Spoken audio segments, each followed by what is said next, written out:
punched him. They did not do any evaluation. They did an assessment, which me as a parent, I didn't know about the difference between an assessment and an evaluation. So I ended up accepting the assessment that they made on my child, and I allowed them to put him in a 611 class, where he is a verbal child, but he was with children that were nonverbal. And sometimes children that are nonverbal, because they cannot speak with their mouth, sometimes they may be aggressive, and my son is not aggressive. But in that class, he was punched in the face 3 times. And when I went to the principal, when I went to the Board of Ed, nobody did anything about it. I fought and I fought and I fought until I ended up homeschooling my child for a year and a half. During that time of homeschooling, I had to transition him to speech, OT, PT. I had to drive him out every day to Long Island just to get ABA therapy.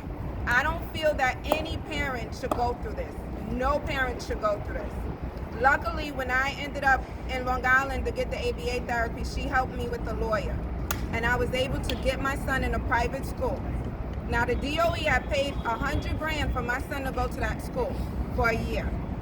I'm thankful for it, but my problem is if my son stayed in that school for a year, for up until 21, that's over $1 million in education.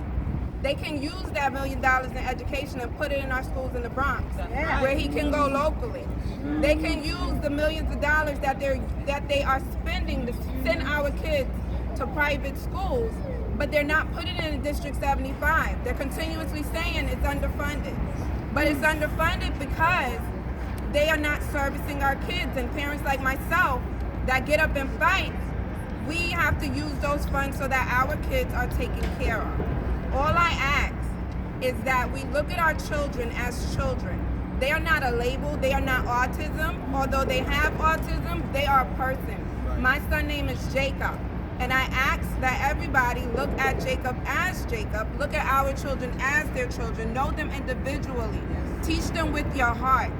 Don't teach them as a label. They're not a label, they're a person first.